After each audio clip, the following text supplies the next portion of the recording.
You wake up to a shudder. Not a crash, just a long, low grinding under your feet, like the floor is dragging itself across something. Then it stops, and what comes next is worse than the noise: silence. The deep hum that was rocking you to sleep a second ago is gone. The engines have stopped.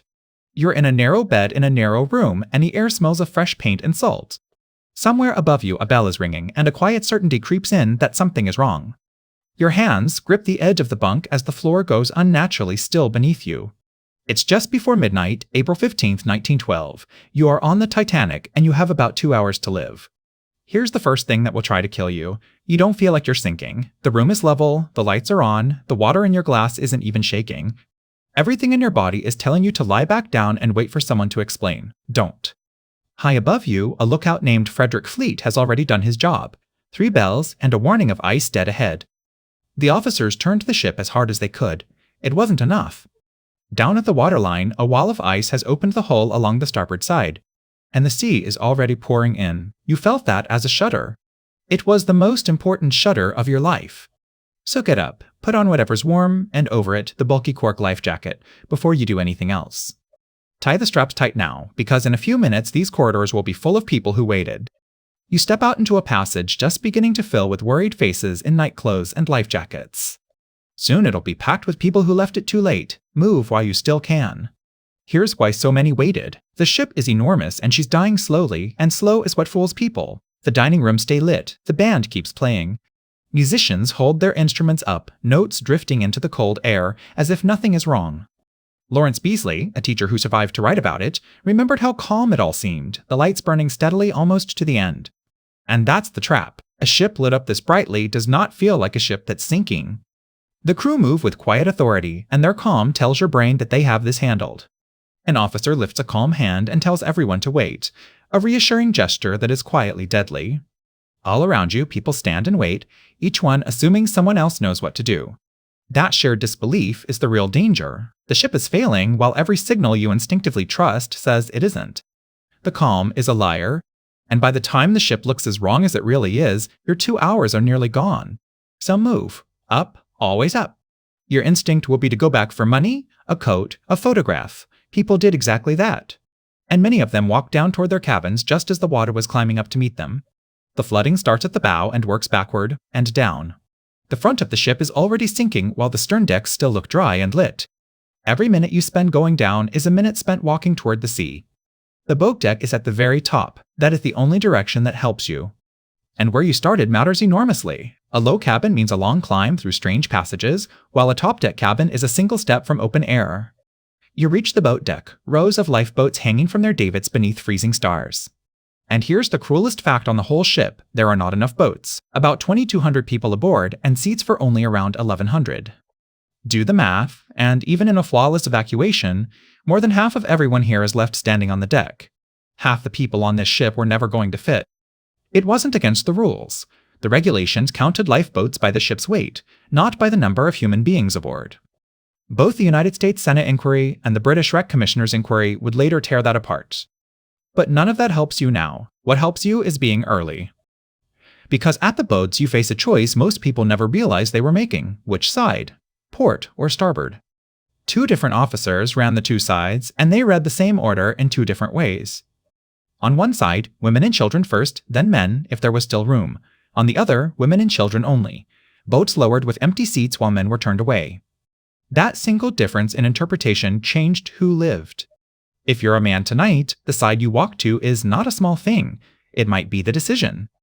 Picture the deck now, clear, still, biting cold, the sea a flat sheet of black glass with no moon. The first boats are going down, and here's the heartbreaking part. They're leaving half empty. Boats built for 65 are lowered with 30 people in them, sometimes fewer. The crew are afraid the ropes will snap under a full load, so they send them down underfilled. If there's a seat in front of you and you're allowed to take it, take it. Don't wait for a better moment. There is no better moment coming. Right now, a single seat in a lifeboat is the most valuable thing on this ship. While you decide, the men who built her already know the truth. Thomas Andrews studies the flooded compartments on his plans. He walks the tilting ship, counts the compartments open to the sea, and understands at once that she cannot float. He is the reason the order to uncover the boats came as early as it did. In the wireless room, Jack Phillips and Harold Bride hammer out distress calls into the dark over and over. A ship called the Carpathia hears them and turns instantly toward you. Her captain, Arthur Rostron, drives his engines past their limits through the same ice field. But she's nearly 4 hours away, 4 hours against your 2. Help is coming, it just won't arrive in time for most of the people around you. Now the ship begins to tell the truth. The deck is no longer level, you have to lean just to stand. Loose deck chairs start to slide toward the bow as the angle steepens. And the black water clanks silently up the side of the ship. No splash, just rising. The lights are still on, but they've gone a strange, dim orange, portholes winking out one by one. The last boats are gone, and a crowd is left standing on the tilting deck. This is the moment the 2 hours were always counting down to. The question is no longer which boat, it's the water itself. Understand what that water is. Around 28 degrees, below freezing, kept liquid only by its salt. People imagine drowning, but the cold is the real killer. Water that cold punches the breath out of you in one uncontrollable gasp. And if your head is under when that gasp comes, it fills with sea. Most of the people who went into the water wore life jackets. The jackets kept them at the surface. The cold killed them anyway. They died within minutes, where the boats could see them and could not reach them in time. If you're still aboard now, the grim truth is that your best chance was always a boat you should have fought for earlier. If you're in the water, your only chance is to get out of it, onto anything that floats. A few people managed exactly that, balancing on an overturned boat in the dark. Second Officer Charles Lightoller survived clinging to that upturned hull, the crowd shifting their weight together to keep it from rolling. Colonel Archibald Gracie was dragged under, fought back to the surface, and climbed onto the same boat. They lived because they got out of the water and stayed out. At the end, the Titanic tilts steeply, her stern rising high against the night. At 2:20 in the morning, a little over 2 hours after the shudder that woke you, she breaks apart and goes down. The sea closes over where she was, and then it's just cold and dark and quiet again. Of the roughly 2,200 people aboard, only about 700 lived. And when the inquiries pulled the night apart afterward, the pattern in who survived was clear and uncomfortable. It wasn't mainly courage, and it wasn't mainly strength. It was where you slept, how high up you started, and, painfully, which class of ticket you held. The people berthed deepest in the ship had the farthest to climb, and the least time to do it. Courage mattered far less than timing and position than where you happened to be when the clock started. So, could you have survived? Maybe, but only if you trusted the one real warning you were given and refused to trust the calm that followed it. Go back to the very beginning, the shudder, the silence. Remember how harmless it felt. That is the whole tragedy folded into 2 seconds. The danger was never loud. There was no explosion, no scream, no obvious moment that told everyone to run.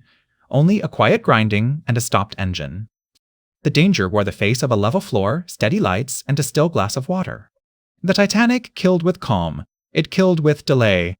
It killed with the trust people placed in steady lights and steady voices that could not save them. It killed with the whole hour they spent waiting for someone else to be certain. Those bright lights and those calm voices were comforting, and completely unable to save the people who believed them. By the time the danger finally looked like danger, the choice that would have carried you off the ship was already 2 hours behind you, made, or missed, in the first quiet minute after you woke. So, you wake up on the Titanic 2 hours before it sinks, knowing what you know now. Could you have made it out?